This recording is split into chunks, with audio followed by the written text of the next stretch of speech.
Iyan ba ang suot mo sa interview? Parang galing kang palengke, hindi sa opisina. Malamig na sabi ni Vanessa, ang mataray na senior manager na agad pinahiya si Celine sa harap ng lahat. Tahimik lamang si Celine. Pilit nilulunok ang hiya habang pinagmamasdan siya ng bagong boss na kararating lang. Matikas, matalim ang titig at pamilyar. Ngunit nang magtagpo ang kanilang mga mata, nanlamig si Celine. Ang cufflink, ang boses, ang ngiti. Siya ang lalaking nakasama niya isang gabi sa hotel. At habang pinipigilan ng paghinga, isang tanong lang ang umiikot sa isip niya. Paano kung malaman niyang nagbunga ang isang gabing magkasama?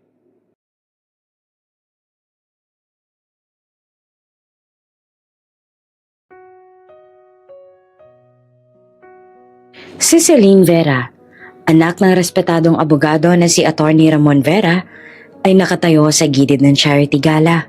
Hawak ang baso ng champagne. Matapos ang nakaraang heartbreak, ramdam niya ang pagkabagot sa sarili at pangangailangan ng pansamantalang makalimutan ang sakit.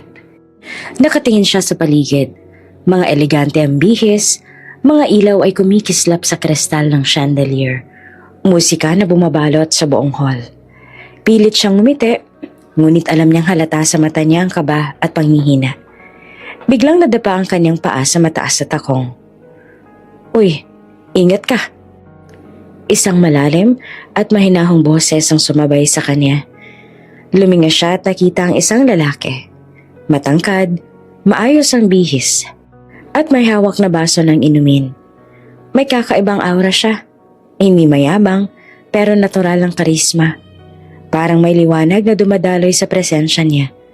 Sa pilit na hinihilang atensyon ni Celine. Salamat. Mahinang sagot niya habang pinipilit na huminga ng maayos. Ang dami ng tao, nakaka-overwhelm minsan. 'Di ba? Sabi ng lalaki, may banayad na ngiti. Dito, hayaan mo akong samahan ka sandali. Pinakawalan niya ang kaba ng presensya ng lalaki. Hindi niya maintindihan kung bakit ramdam niyang ligtas at komportable siya sa tabi ng lalaking to. Ang mga mata niya ay malalim at maayos, parang sinusuri bawat galaw ni Celine, pero hindi nakakasakit. Parang naiintindihan siya sa paraang hindi niya inaasahan. Ang ganda mo talaga ngayong gabi. Mahina niyang sabi. Hindi gaanong naririnig ng ibang tao. Hindi ito pangkaraniwan. May halong pagkahumaling na hindi maipariwanag. Napangiti si Celine, ramdam ang init sa dibdib, halo ng kaba at excitement. Hindi nagtagal ang kanilang pag-uusap ay unti-unting naging mas malapit. Ang bawat tawa, bawat dahan-dahang haplos sa braso ay may kakaibang koneksyon. Si Celine sa kabila ng hiya ay natutunaw sa init at banayad na karisma ng lalaki dahil na rin siguro sa alak na kanilang nainom. Lumipas ang oras, ang gala sa ibaba ay tila malabo na lamang. Ang tunog ng musika ay nagiging background. Hinawakan siya ng lalaki sa braso at sa bawat tingin niya, hindi niya mapigilang huminga ng mas mabilis. Hindi niya kilala ang lalaki. Ang mukha niya ay halos nalabo na sa liwanag at dilim at medyo tipsy na siya. Pero ramdam niya ang pang-aakit at sa huling sandali ng gabing iyon, nauwi ang kanilang pagkikilala sa isang sandaling pagkakamali. Isang gabing puno ng halik, haplos at init na paulit-ulit nilang pinagsasaluhan sa gabing iyon.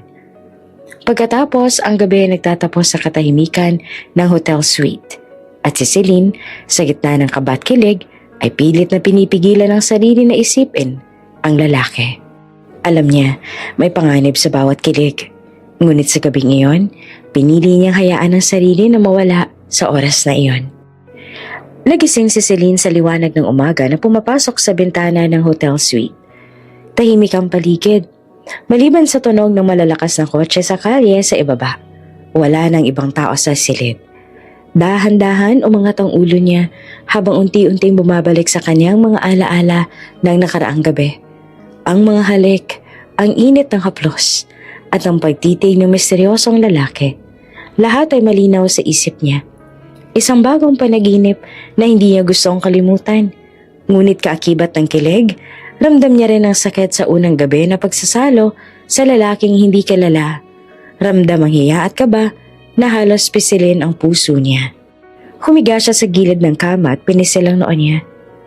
Ano ba to? Paano ko to haharapin? Bulong niya sa sarili. Pilit niyang naalala ang simula ng gabing yun. Ang unang paglapit ng lalaki sa kanya. Ang mahinahong tinig niya na nagtulak sa kanya na lumabas sa ingay at kalituhan ng gala party. At ang dahan-dahang paraan niya sa pagpapakita ng interes. Hindi basta-bastang lumalapit ang lalaki. Siya ang unang kumilos. Nag-alok ng suporta na makita si Celine na nahihirapan sa crowd. Ang bawat kilos niya mula sa pag-aalok ng upuan hanggang sa pagpipigil sa pagkahulog ni Celine sa takong ay nagpapakita ng kakaibang atensyon at pang-akit. Napaluhod siya sa kahihiyan sa sarili. Grabe, hindi ko malang alam kung sino siya. Pagtingin niya sa gilid ng kama, napansin niya ang isang maliit na bagay na naiwan. Isang cufflink, kumikislap sa liwanag ng araw. Elegante at may ukit na AD. Hawak niya ito at ramdam ang bigat ng kahulugan. Ito ang tanging alaala ng misteryosong lalaki. Humiga siya ulit. Pinisil ang cufflink sa palad. Ang init na nararamdaman niya kagabi ay tila bumabalik sa bawat haplos ng metal sa balat niya. Subalit kaagibat nito ay may kilabot at pangamba. Sino nga ba ang lalaki? Bakit hindi siya nag-iwan ng pangalan, numero, o kahit simpleng alaala ng sarili niya? Nagbuntong hininga si Celine, nangingiti sa isang kakaibang paraan. Kahit na nahihiya at kabang bumabalot, sa bawat galaw ng cufflink sa kanyang kamay, ramdam niya ang pang-aakit ng lalaki, na hindi lamang pisikal kundi pati sa paraan niya ng pagtitig, ng pagpapatawa, at ng pagiging maingat sa bawat kilos. Ang gabing iyon na hindi lang basta pagkakamali. Ito rin ay gabing nagpakita sa kanya ng may lalaking unang kumilos. Unang nagpakita ng pagnanasa.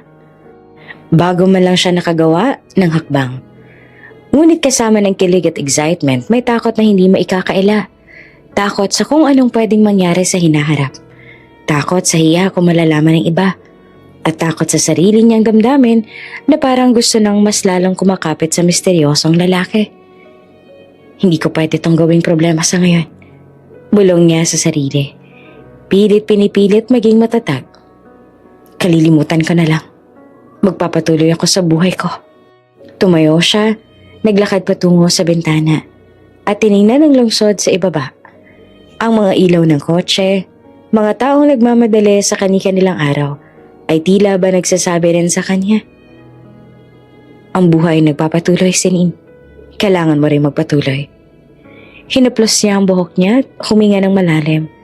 Nagbihis ng maayos para sa umagang iyon, kahit ramdam niya ang kaba at paggalito. Pinilit niyang ngumiti sa salamin. Ang mukha niya, bagamat medyo maputla, ay may liwanag. Isang natural na ganda na kaakit-akit na hindi kayang itago ng kahit anong kaba. Bumaba siya sa lobby ng hotel at naglakad patungo sa elevator. Sa bawat hakbang, hindi niya maiwasang isipin ang misteryosong lalaki. Sa bawat ngiti niya sa sarili, ramdam niya ang init ng gabing iyon. Ang paraan ng lalaki na unang kumilos, unang lumapit, na parang pinapakita sa kanya na siya'y mahalaga, kahit sandali lang. Sa taxi pa uwi, iniisip niya kung paano niyang haharapin ang sitwasyon. Hindi pa niya alam ang pangalan ng lalaki. Hindi pa niya alam kung magkakaroon sila ng susunod na pagkikita. Pero isang bagay ang malinaw sa kanya. Hindi niya malilimutan ang gabing iyon. Ang gabing nagpaparamdam sa kanya na may lalaking unang kumilos.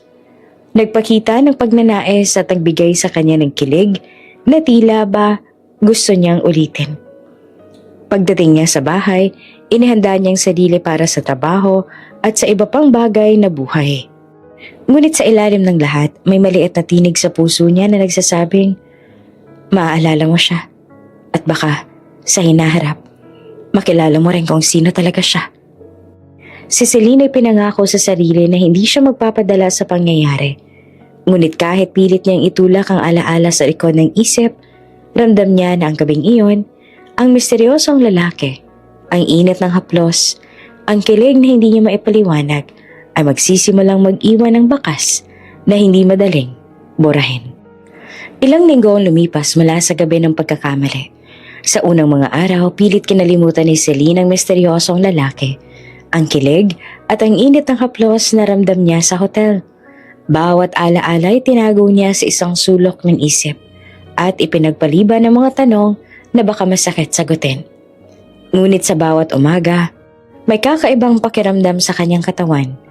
Pagod, madaling mainis at may mga sandaling parang nauumay siya sa kahit anong pagkain. Una, pinaniwala niyang sarili na stress lang mula sa trabaho at heartbreak ang dahilan. Ngunit, nang paulit-ulit ang sintomas, hindi niya matiis ang kaba. Baka. Bulong niya sa sarili habang nakaupo sa kama. Hawak ang tiyan na parang may nagbabanta sa kanya. Nagpa siya siyang pumunta sa klinika, kahit medyo natatakot sa posibleng sagot.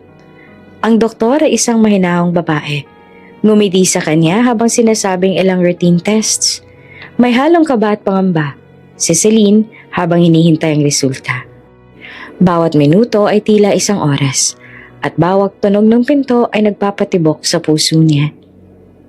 Celine? Tawag ng doktor. Hawak ang chart niya.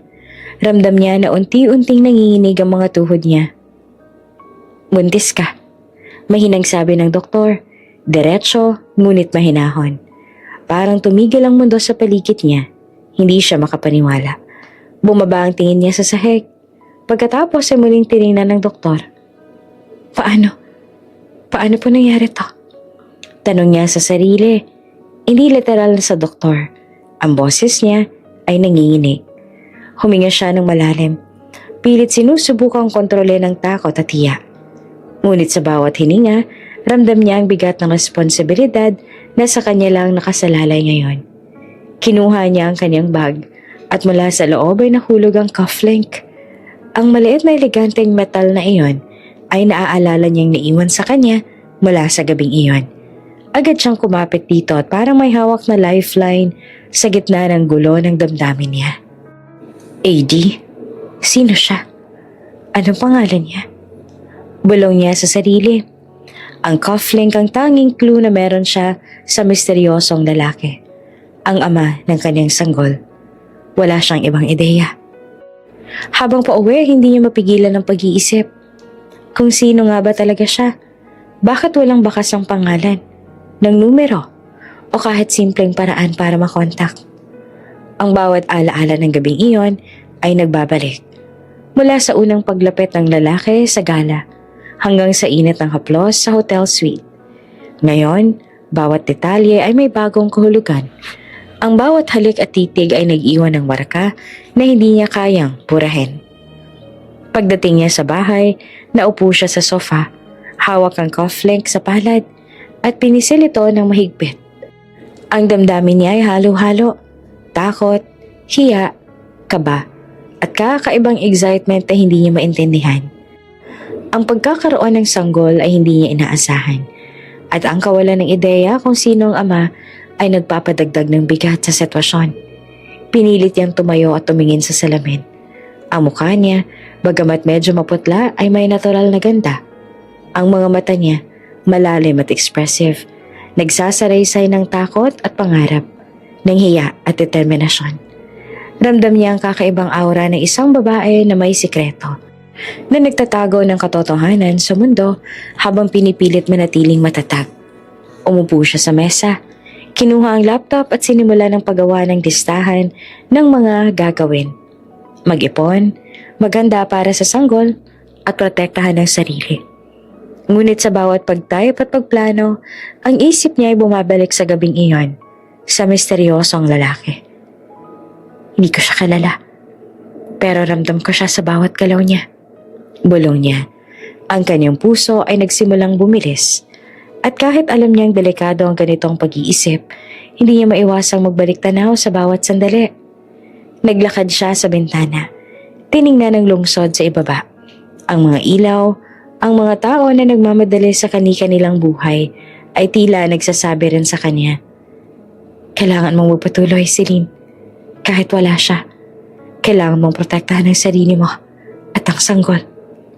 Huminga siya ng malalim at iniangat ang mukha niya. Pilit niyang pinilit ang sarili na magpakalakas, natanggapin ang katotohanan at magsimula ng bagong kabanata sa buhay. Ngunit alam niya rin sa puso niya, may misteryo sa likod ng gabing iyon at ang lalaking naiwan sa alaala niya, unang kumilos at nagpakita ng pang-akit ay unti-unting nagiging bahagi ng kanyang isipan. Ang cufflink sa kanyang palad ay parang paalala. May lalaki nagpakita ng interes sa kanya. May gabing nag-iwan ng marka sa puso niya at may tanong na kailangang sagutin. Ngunit sa ngayon, ang pinakamahalaga ay ang sariling kaligtasan at ang kaniyang sanggol.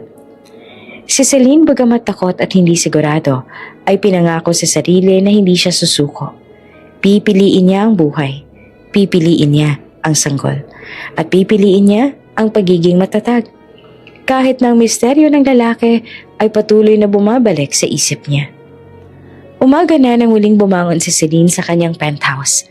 Ang liwanag ng araw ay pumapasok sa malalaking bintana, sumasalamin sa mga makintab na sahig at eleganteng furniture na minana niya mula sa pamilya.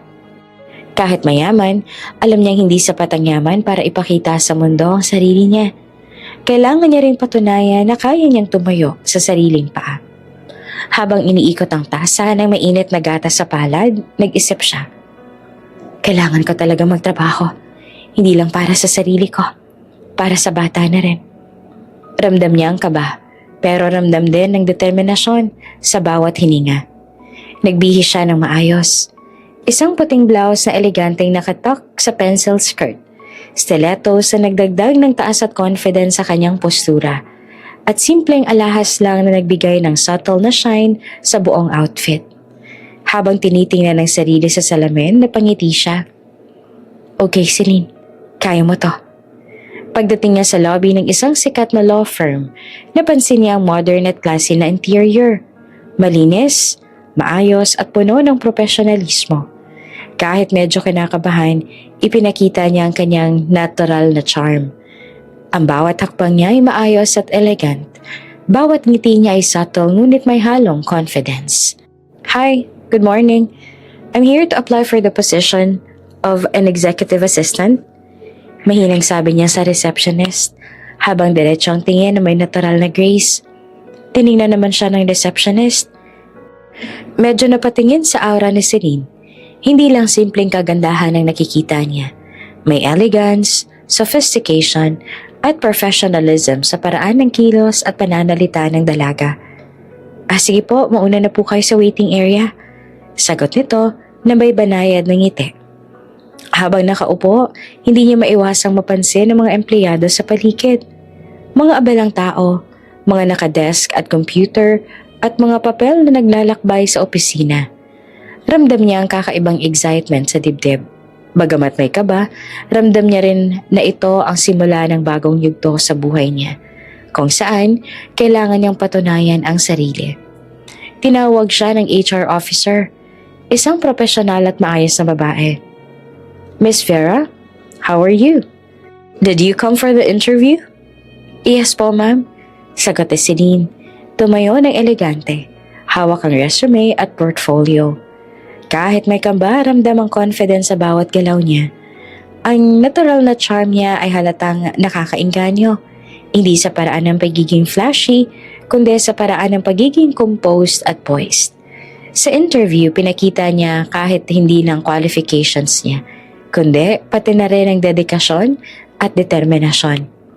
Pinag-usapan nila ang kanyang education skills at mga nakaraang achievements.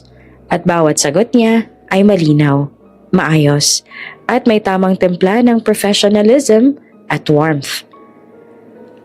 Ang motivation mo, Miss Vera, ay kahanga-hanga, sabi ng HR manager.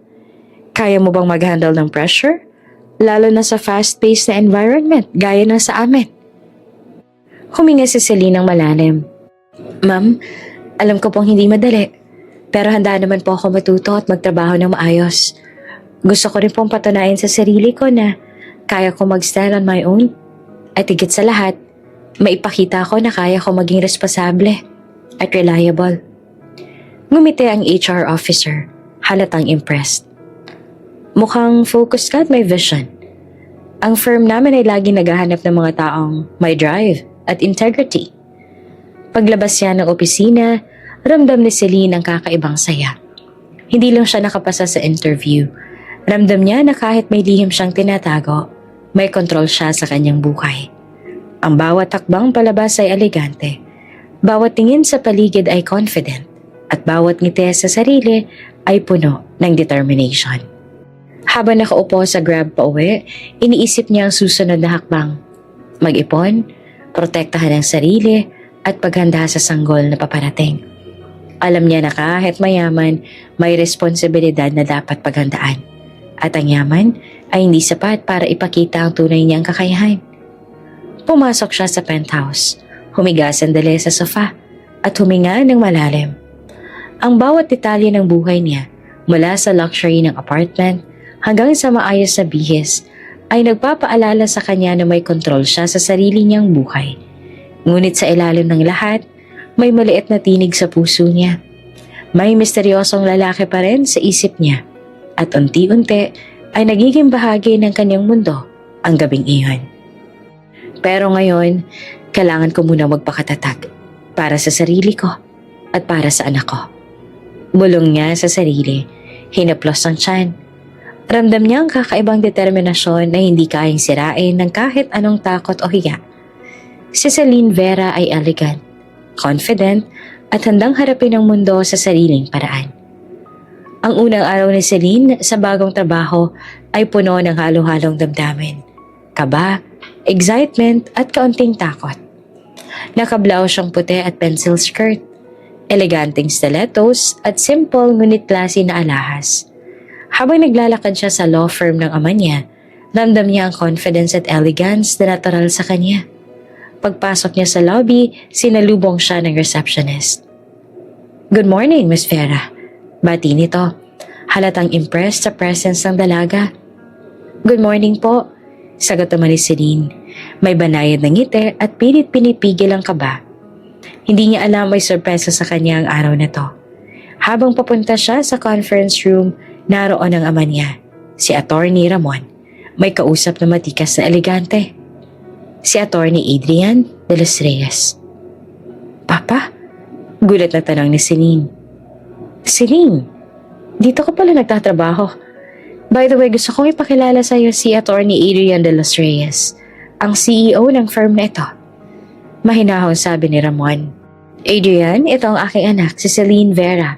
Siya palang magiging assistant mo sa opisina." Parang tumigil ang mundo kay Celine. Ang lalaki nakatayo sa harap niya. Ang parehong cufflink na naiwan sa kanya sa hotel ay si Adrian. Best friend pala ng kanyang ama. Nanlamig siya sa kaba at kilig, habang pilit nagpipigil na manatiling composed. "Celine, magandang nakilala ka na," bati ni Adrian. Matalim at may intensity ang titig. Halos ramdam ni Celine ang kilig na bumabalik sa alaala ng nakaraang gabi. Magandang araw po, attorney," sagot niya na elegant at maayos. Kahit mabilis ang tibok ng puso, hawak niya ang bag ng mahigpit. Pilit pinipigil ang kaba. Napatingin si Ramon sa anak niya. May halong surprise at curiosity. "Bakit hindi mo sinabi na dito ka nagtatrabaho ngayon?" "Hindi ko alam," sabi niya sabay ngiti. Surprise po, Dad," mahinang sagot naman ni Celine. Alam niya kailangan niyang itago ang sikreto ng pagbubuntis at ang gabing iyon sa hotel. Si Adrian naman ay nakatitig kay Celine, halatang may curiosity at hindi maipaliwanag na kilig. Ramdam niya ang pamilyar na mata ng dalaga. May aura ng elegance at sophistication na hindi niya makalimutan. Ang cufflink sa kamay niya ay nagpapaalala ng gabing iyon, na ngayon ay mas malinaw na bahagi ng real-world connection nila. "Celine, tutulungan ka ng team namin sa orientation," sabi ni Adrian. May halong authority at personal intensity. Ramdam ni Celine ang kakaibang tensyon sa pagitan nila. Professional, pero may personal na layer na hindi niya maintindihan. Habang nagpapatuloy ang orientation, hindi maiwasang mapansin ni Celine ang titig ni Adrian sa kanya. Ang bawat kilos niya, bawat ngiti, At bawat galaw ay sinusuri niya. Hindi niya maiwasang balik-balikan ang gabing iyon sa hotel. Ang init, ang kilig, at ang misteryo na ngayon ay bahagi na ng araw-araw niyang mundo. Pagkatapos ng orientation, habang naglalakad palabas ng conference room, huminga si Celine ng malalim. Alam niya nagsisimula ang isang bagong yugto sa buhay niya. Isang yugto na puno ng tensyon, lihim at misteryo. Ang lalaking nag-iwan sa kanya ng cufflink at ng gabing iyon, ngayon ay ang boss niya at best friend ng kaniyang ama. Hindi pwede. Hindi niya pwedeng malaman ang tungkol sa akin. Bulong ni Celine sa sarili. Ngunit sa kabila ng kaba at kilig, ramdam niya ang determination. Kailangan niyang maging matatag, protektahan ang sarili at ang sanggol na paparating. Si Celine, elegant at confident, ay alam na kahit may lihim at tensyon, kaya niyang harapin ang bagong mundo na puno ng professional at personal challenges. Lumipas ang ilang araw mula na magsimula si Celine sa law firm at bawat araw ay puno ng halo-halong emosyon, kaba, excitement at kaunting takot. Pinilit niyang maging maayos at composed sa trabaho. Ngunit hindi maikakaila na may kakaibang tensyon sa bawat interaction niya kay Adrian.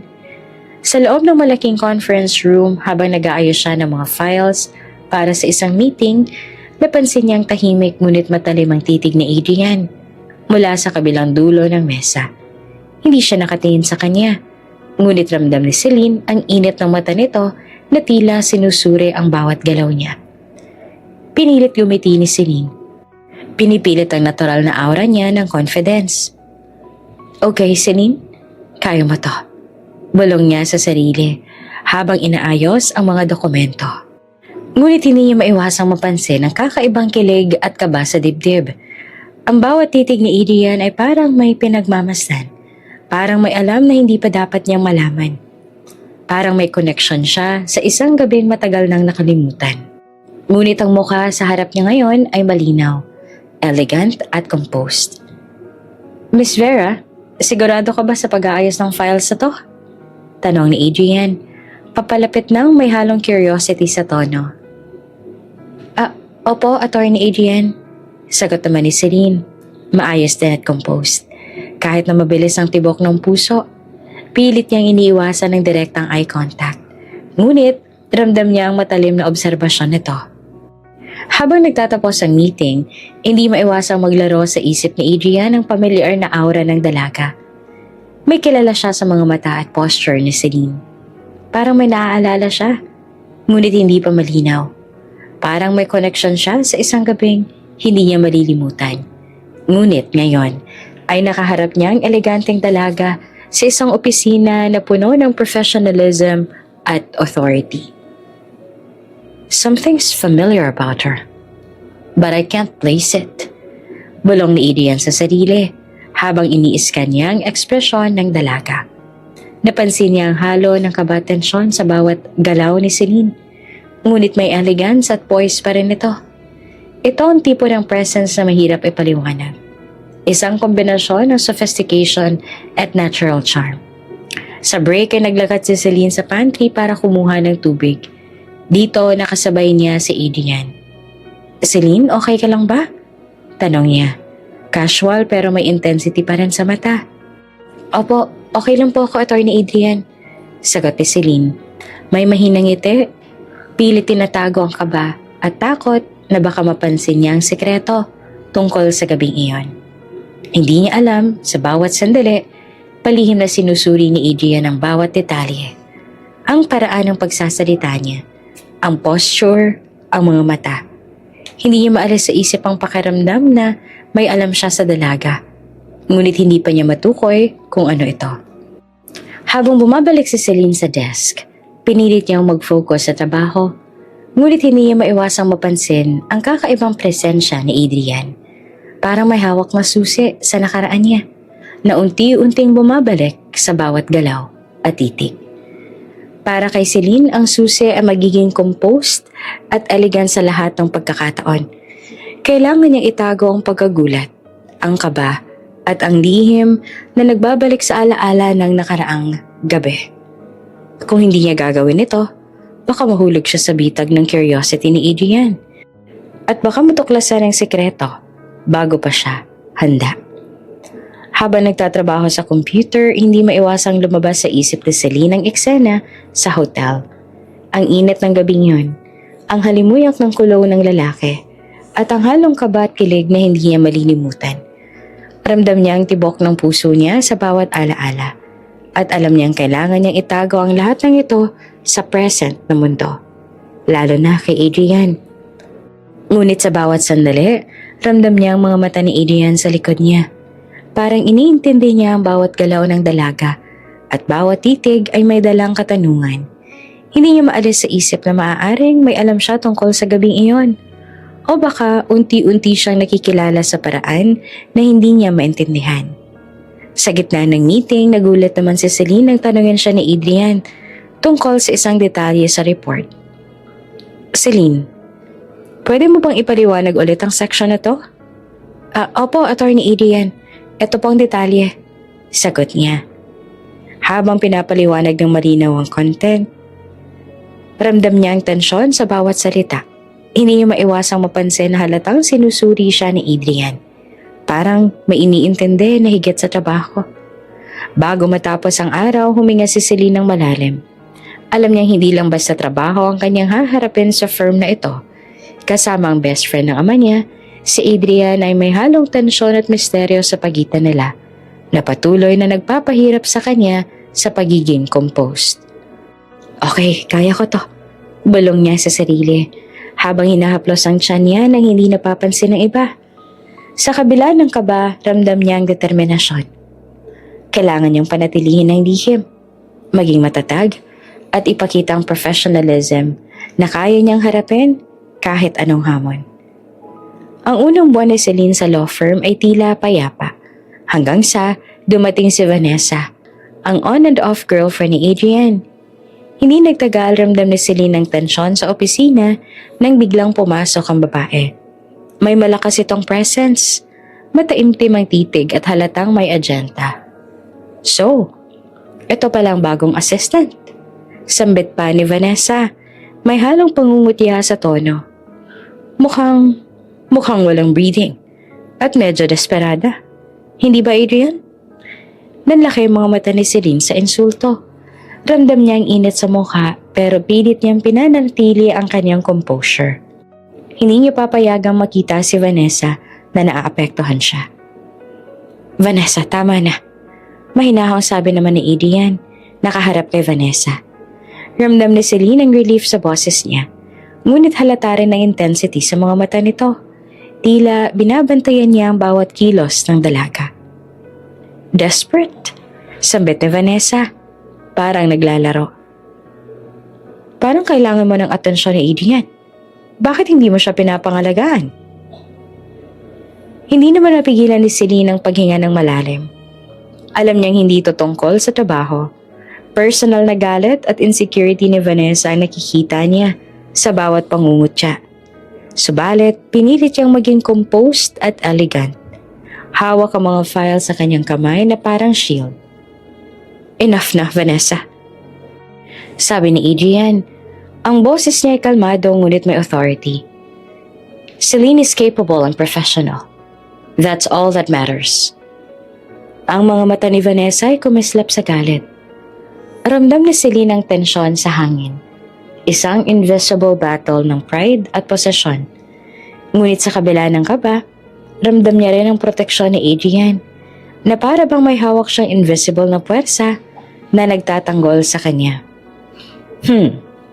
Professional, huh? Balong ni Vanessa. Halatang nang iintriga at nagbabalak. Tingnan natin. Habang naglalakad si Vanessa palabas ng office, ramdam ni Celine ang maliit na victory. Kahit bahagya, nakatayo siya at napapahiya sa harap ni Adrian. Ngunit alam niyang hindi pa tapos ang laban. Ang tensyon na ito ay parang palatandaan na may mas malalim pang drama sa hinaharap. Sa kabilang dako, si Adrian ay nakatingin kay Celine nang may halong curiosity at concern. Celine, okay ka lang ba? Tanong niya. Malapit ang boses. Ngunit hindi nakikinig ang ibang empleyado sa kanilang paligid. Opo, Attorney Adrian. Salamat po. Sagot naman ni Celine, elegant at composed. Kahit mabilis ang tibok ng puso, alam niyang ramdam niya ang intensity ng titig ni Adrian. Hindi lang dahil sa office protocol, kundi may personal na concern na hindi niya maintindihan. Pagkatapos ng encounter na upo si Celine sa desk, iniisip ang nangyari. Ramdam niya ang pagod, ngunit ramdam din niya ang excitement at tensyon. Hindi niya maalis sa isip na may kakaibang connection si Adrian sa kanya. Isang halo ng professional respect at personal intrigue. Habang nagtatype ng emails, sa gitna ng trabaho, pumasok ulit si Vanessa. Halatang may plano. Celine, baka kailangan mo ng guidance. Since baguhan ka pa lang dito, baka malito ka. Sambit niya. Halatang may sarcasm. Pinilit ngumiti ni Celine at nagpakitang composed. Salamat po, pero kaya ko po. Sagot niya ng mahinahon. Ang bawat salita niya ay may elegance at confidence. Kahit may halong kaba sa loob. Ramdam niya ang tensyon, ngunit kailangan niya manatiling matatag. Habang lumilipas ang pagtatapos ng araw, napansin ni Celine na nakatingin pa rin sa kanya si Adrian. Hindi niya maiwasang mapansin ang halo ng curiosity at concern sa mga mata nito. Ang bawat galaw niya ay sinusuri at ramdam niya na unti-unti niyang nahuhuli ang damdamin at atensyon ni Adrian. Paglabas niya sa office, huminga siya ng malalim. Alam niya hindi lang basta office politics ang haharapin niya. Kasama ang best friend ng ama niya, si Adrian ay may halong tensyon, curiosity at misteryo na patuloy na nagpapahirap sa kanya. Ngunit sa kabila nito, ramdam niya ang excitement na dala ng bagong chapter sa buhay niya. Sa grab pa uwi, humarap si Celine sa salamin at mag-smile ng banayad. Alam niyang may challenges sa opisina, lalo na kay Vanessa. Ngunit ramdam niya rin ang lakas at elegance na kaya niyang panatilihin. Kaya ko to. Bulong niya sa sarili. Kaya kong harapin ang lahat. Kahit si Vanessa pa nakaharang sa daan ko. Mabigat ang hangin sa conference room habang abala ang lahat sa presentation ni Celine. Kanya-kanyang notes at laptop ang mga kasama. Ngunit si Celine nakaposisyon sa harap. Sentro ng atensyon bilang assistant na inaasahang mag-handle ng slideshow at briefing para sa board meeting. Next slide please, sabi ni Celine. Eleganteng nakatayo. Matatag ang boses. Kahit bahagya ang kaba sa loob, ramdam niya ang tingin ng buong board, pati na si Adrian na nakatitig mula sa kabilang dulo ng room. May intensity at curiosity sa mata. Ngunit sa gitna ng presentation, biglang naginig ang katawan ni Celine. Ang ulo niya ay parang umikot. Ang mga mata ay nanginginig kahit mahigpit niyang hawak ang remote. Sandali lang po, bulong niya. Pilit nagtsatsaga na maging okay sa paningin nila. Napansin ni Adrian ang pagbabago. Lumapit siya ng mabilis. Halatang concern ang mukha. Celine, okay ka lang ba?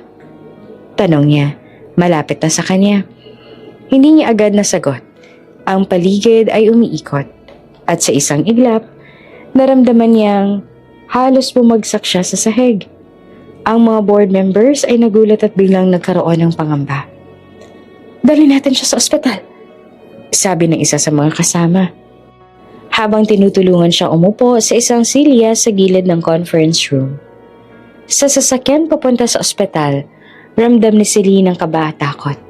Hindi niya alam kung paano niyang ipapaliwanag sa sarili o sa iba ang nangyayari. Ang bawat eksena ay parang bumabalik sa kanya. Ang gabing iyon sa hotel, ang cufflink, ang misteryo ng lalaking iniwan ang marka sa kanya.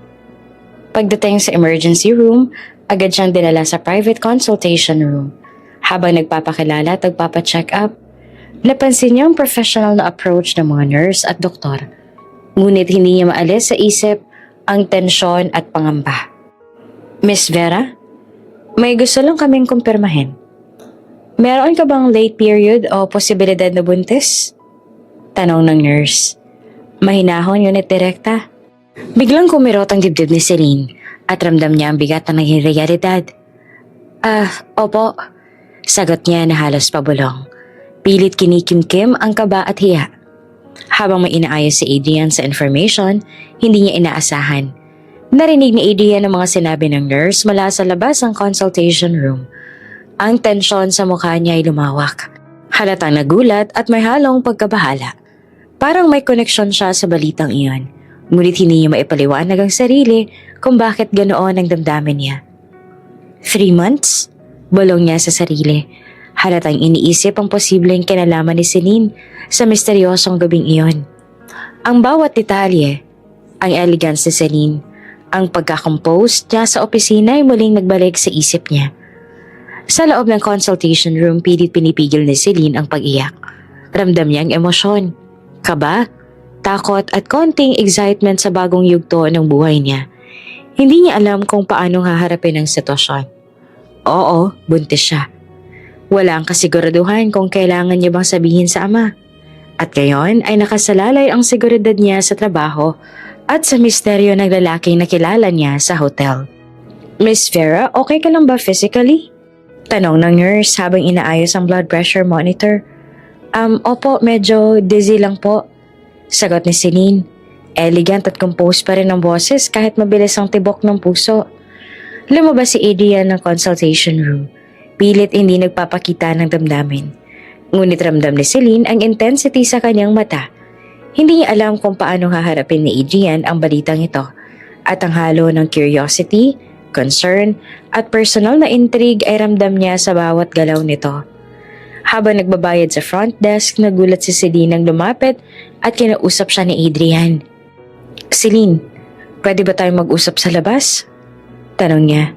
Ang tono ay kalmado ngunit may pagka-serious. Huminga naman si Celine ng malalim. Alam niya hindi niya pwedeng iwasan ang usapan. Sige po, sagot niya kahit ramdam niya ang kaba. Sa labas ng ospital, tumigil sila sa isang tahimik na lugar. Celine, narinig ko ang sinabi ng nurse. Simula ni Adrian. Halatang sinusubukan i-process ang damdamin. Hindi ko maintindihan. Buntis ka? Hindi alam ni Celine kung paano sasagutin. Pinipilit niyang kontrolin ang emosyon. Hawak ang bag sa harap niya at irespeto ang presence ni Adrian. Attorney Adrian, personal ko po itong bagay. Kailangan ko po muna itong intindihin. Mahinang sabi niya. Ramdam ni Adrian ang tensyon sa dalaga, pati na rin ang kakaibang aura ng pamilyar, ngunit misteryoso. Hindi niya maalis sa isip na may koneksyon siya kay Celine na higit pa sa professional. Ang bawat galaw niya, bawat salita. Sa kabila ng biglang pagkahilo ay lalo lang nagpapalalim sa curiosity at concern ni Adrian. Bago sila umalis, huminga si Celine ng malalim. Alam niyang hindi lang basta trabaho at opisina ang haharapin niya mula ngayon.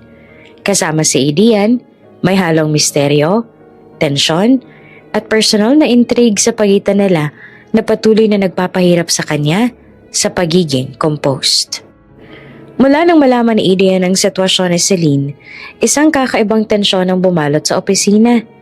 Hindi niya maalis sa isip ang dalaga, hindi lang dahil sa pagiging assistant niya sa firm, kundi dahil sa misteryong bumabalot sa bawat galaw at titig nito. Simula noon, unti-unti niya binabantayan si Celine, palihim at maingat, upang malaman kung may koneksyon ng dalaga sa gabing nanatili sa alaala niya. Isang hapon, habang naglilipat ng document sa conference room, napansin ni Adrian na may iniingatan si Celine sa kanyang bag. Isa itong maliit na leather pouch, eleganteng disenyo at maayos sa pagkaka-organize. Nang lumapit siya ng bahagya, kanyang nakita ang lumang cufflink na kapareho ng iniwan niya sa hotel. Halos bumilis ang tibok ng puso niya. Is that? Bulong ni Adrian sa sarili. Halatang nagulat at hindi makapaniwala. Ang parehong cufflink, ang parehong marka ay nasa harap niya. Hawak ng dalaga na tila walang kamalay-malay. Ang alaala ng gabing iyon ay muli sumagi sa isipan niya. Malinaw at hindi niya malilimutan. Pinilit ni Adrian na huwag ipakita ang reaksyon. Alam niyang kailangan niyang magplano ng maingat. Hindi pwedeng ang biglaang confrontations. Kailangan niyang unti-unting alamin ang katotohanan. Ang tensyon sa pagitan nila ay lumalalim sa bawat araw na nakikita niya si Celine. Ang elegance, ang confidence, at ang subtle hints ng kaba at pagkataranta na pinipilit itago. Sa susunod na araw habang nag-organize ang mga report sa office lounge, palihim na tumitingin si Adrian kay Celine. Nakita niya ang maliit na gesto ng dalaga. Paghawak sa bag kapag may nagtanong sa kanya. Mabilis sa pag-adjust ng buhok at ang halong kaba at composure na pilit niyang tinatago. Ang bawat galaw ay parang naglalabas ng maliit na clues at ang bawat detaling iyon ay pinapansin ni Adrian. Something's definitely off. She's hiding something. Bulong niya sa sarili habang pinagmamasa ng dalaga mula sa malayo. Ang curiosity ay tumataas at sa bawat segundo, mas tumitindi ang pangangailangang malaman ang buong kwento. Habang nagkakaroon ng team meeting sa boardroom, hindi maiwasang mapansin ni Adrian na may subtle na galaw si Celine. Ang paghawak sa bag, ang mabilis sa pag-adjust ng posture, at ang maliit na kilos sa tila may itinatagong sekreto. Ramdam niya ang halo ng professionalism at personal vulnerability sa dalaga. At ito ay lalo lang nagpapalalim sa kanyang interes at pagnanais sa malaman ang katotohanan. Pagkatapos ng meeting, habang nag-iisa si Celine sa pantry para kumuha ng tubig, lumapit si Adrian ng dahan-dahan. Celine, may tanong lang ako, pero huwag kang mabahala. Hindi ko namang gawain sa harap ng iba. Sabi niya. Tono ay kalmado pero may halong curiosity. Ano po yun? Sagot naman ni Celine. Kahit ramdam niya ang tibok ng puso at ang tensyon sa paligid. Ramdam niya na may intensity sa mga mata ni Adrian na hindi niya kayang i-ignore. Yung cufflink na hawak mo last time, saan mo nakuha yun? Tanong ni Adrian, halos pabulong. Halos sinusuri ang reaksyon ng dalaga. Pinilit ngumiti ni Celine. Souvenir lang po. Gift po mula sa isang kaibigan. Sagot niya. Mabilis ngunit maayos ang tono. Pinilit niyang iwasan ang direktang eye contact. Ngunit ramdam niya ang intensity ng titig ni Adrian. Sa kabila ng mahinang paliwanag, hindi niya maiwasang mapansin ang subtle na kilay ni Adrian. Halatang nagdududa, halatang nag-iisip, at halatang may alam na hindi pa niya sinasabi. Ramdam niya ang pressure, ngunit parehong oras, ramdam niya rin ang proteksyon at interes na dulot ng lalaking ito. Pagbalik ni Celine sa desk, ramdam niya ang kakaibang tensyon sa paligid. Hindi niya alam kung hanggang kailan niya kayang itago ang sekreto. Ramdam niya ang pangangailangang maging composed at professional sa lahat ng pagkakataon. Sa bawat galaw ni Adrian, mas lalo niyang nararamdaman ang halo ng curiosity at concern. Isang pahiwatig na unti-unting nakikilala siya sa mas personal na paraan. Habang nagtatrabaho sa computer, bigla lang niya pansin na si Adrian ay nakatitig na sa kanya mula sa kabilang dulo ng room.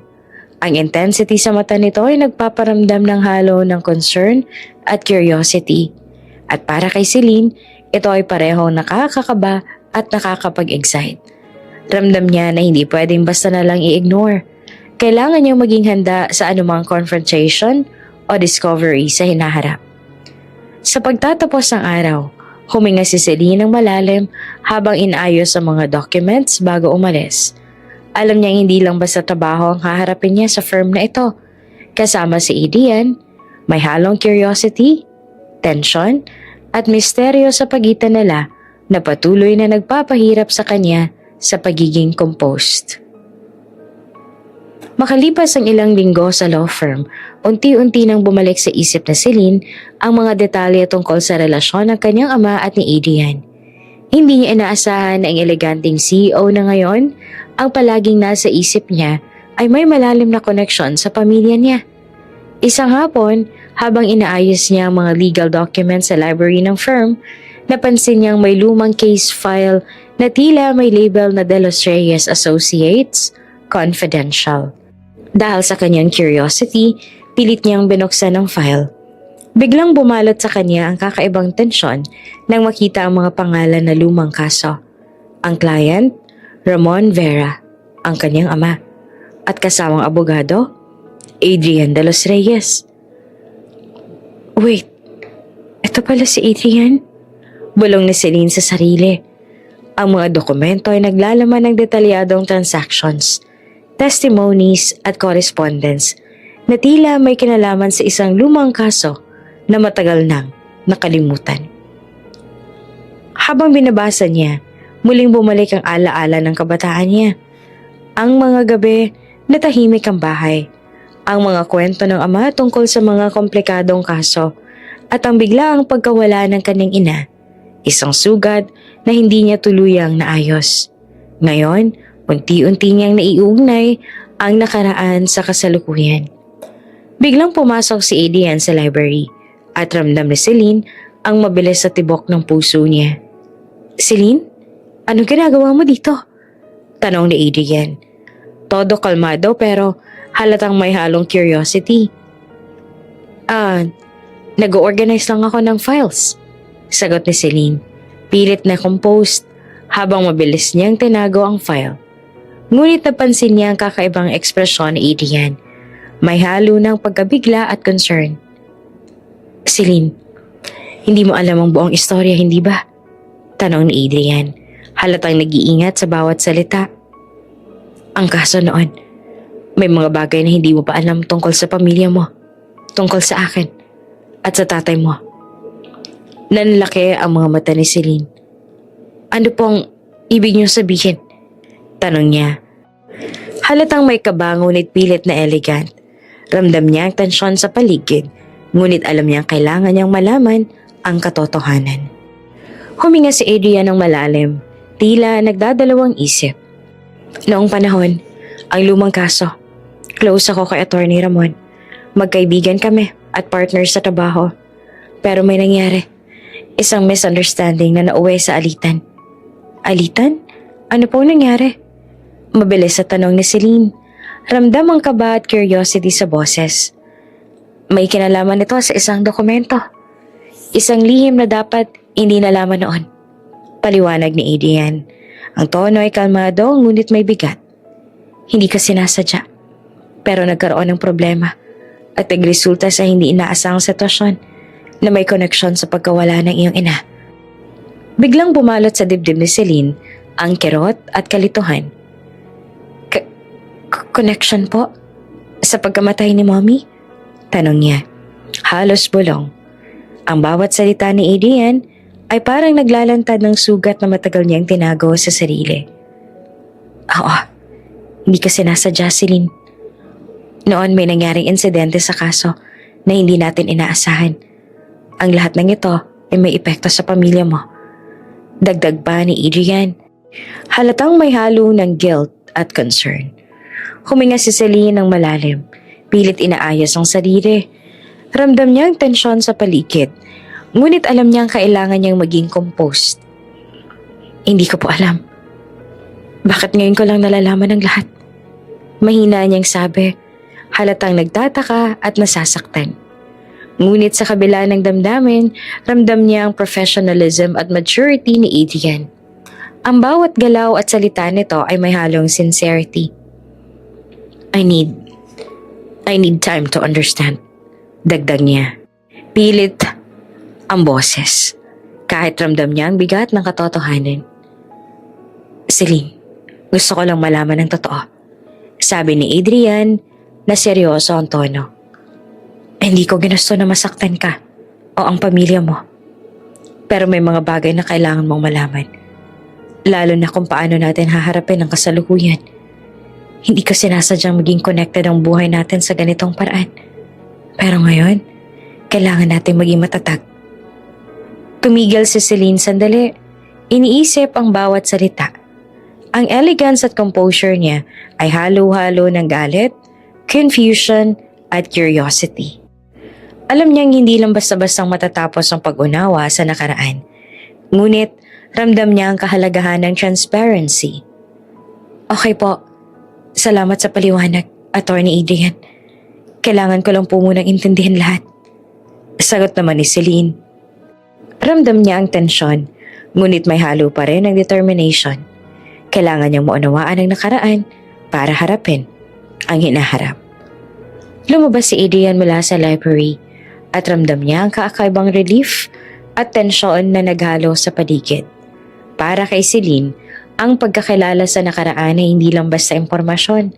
Isang hakbang ito para maunawaan ang relasyon ng kanyang ama at ni Adrian, pati ang misteryo sa pagkawala ng kanyang ina. Oops! May break muna. Gusto mo bang ma-shoutout dito sa channel ni Ate Jane? Mag-comment lang ng lesson you learned from the latest story uploaded. Dahil pipili kami ng isang best comment of the day para i-shoutout sa susunod na upload. Kaya huwag kalimutang mag-iwan ng lesson you learned after you watch this video. Maraming salamat! Shoutout nga pala kina Marieta Perez, Madeline Labita from Cagayan de Oro City, at Lolita Umbao from Bantayan Island, Cebu. Sa ating mga taga-subaybay, paki-comment naman po sa baba kung taga saan kayo para alam ko kung hanggang saan umaabot ang mga kwento ni Ate Jane at para ma-shoutout ko kayo sa mga susunod pa nating mga kwento. Maraming salamat sa pakikinig!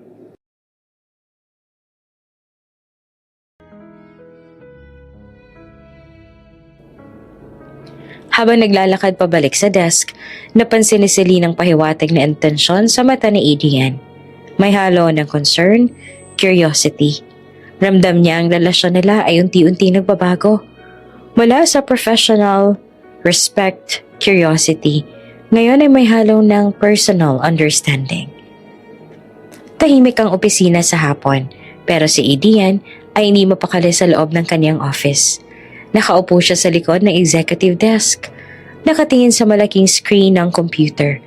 Ang mata niya ay nakafocus sa isang lumang file na pinag-aaralan. Sa loob ng kanyang isipan, hindi maalis ang alaala ng gabing iyon. Ang hotel, ang cufflink, ang kakaibang tensyon sa pagitan niya at ng babaeng iniwan niya noon. I need to know the truth. Bulong niya sa sarili habang iniiklik ang folder na may label na Hotel CCTV Night Incident. Ang bawat video file ay parang bintana sa nakaraan na matagal niyang gustong limutin. Ngunit ngayon, kailangan niyang malaman kung sino ang babaeng yon. Pinindot niya ang play button at nagsimula ang footage. Una, makikita ang koridor ng hotel. Tahimik, may malambot na ilaw na naglalaro sa sahig. Sunod-sunod ang frames hanggang sa makita niya ang lobby at ang elevator. At doon, biglang lumabas sa screen ang babae at siya na magkasama. May malambot itong buhok, eleganteng damit, at mukha na pamilyar sa kanya, ngunit hindi agad niya ma-identify. Wait, that looks familiar? Bulong niya habang nakatitig siya sa screen. Ang babae at si Adrian ay tila nakalimot sa sarili. Bahagyang kalasingan, dahan-dahang naglalakad patungo sa elevator. Ang posture ay elegante, kahit halata ang kakaibang kilos nila dulot ng alak. Pagpasok sa elevator, dahan-dahan ang mga galaw ng babae. Hindi niya agad makilala. Ang mukha kasi ay iba sa natatandaan ni Adrian. Dahil sa kalasingan at kakaibang lighting sa hotel, halos ibang taong itsura ni Celine noon. Ramdam ni Adrian ang panghihinayang sa sarili. Bakit hindi niya agad nakilala ang babaeng yan? Sa susunod na alaala ni Adrian pagagising kinaumagahan dahil sa tamis na paulit-ulit na pinagsaluhan sa hotel suite kasama ng babae, ngayon nakadapa sa kama. Ang mukha ay nakatago sa unan, tila sinusubukang matulog at alagaan ang sarili mula sa hangover. Ramdam ni Adrian ang bigat sa dibdib niya. Hindi niya napansin noon ang totoong mukha ng babae. Dumating si Adrian sa ekseneng iyon sa memorya niya. Bumalik siya sa hotel room. Dala ang mga dala niya, merienda at gamot para sa hangover. Planong tulungan ng babae. Ngunit pagbalik niya, wala na si Celine. Ang cufflink na isang pares lang ang naiwan sa kama. Noon inisip niya na iniwan siya nito. Isang pangyayari na nag-iwan ng pangamba at sama ng loob sa kanya. Ngunit ngayon, sa harap ng CCTV footage, muling nabuhay ang alaala. Si Celine pala, ang babaeng iniwan niya noon. Ang babaeng elegant kahit halata ang kalasingan. Ang babaeng nagpakita ng kahinaan sa kabila ng kanyang karektan. Ang realization ay parang kuryente na dumaan sa katawan ni Adrian. Celine, bulong niya. Halatang naguguluhan at nanlulumo. Ang damdamin niya ay halo-halo. Sorpresa, guilt, curiosity, at isang hindi maipaliwanag na kabog sa dibdib. Paano niya haharapin ang katotohanan? Paano niya ipapaliwanag sa sarili ang lahat ng nangyari noon? At paano niya haharapin ang babae ngayon na matagal niyang minamatyagan sa opisina? Ipinagpatuloy niya ang pag-review ng footage. Nakita niya ang bawat galaw ni Celine. Dahan-dahang pag-upo sa sofa ng hotel, ang paghawak sa ulo, at ang pag-ikot ng mga mata sa liwanag ng umaga habang palabas na ng hotel. Ramdam ni Adrian ang halo ng galit sa sarili at pagkapigani. Bakit hindi niya napansin noon? Habang nanonood, napansin niya ang cufflink sa kama. Ang maliit na mamahaling accessory na naiwan niya.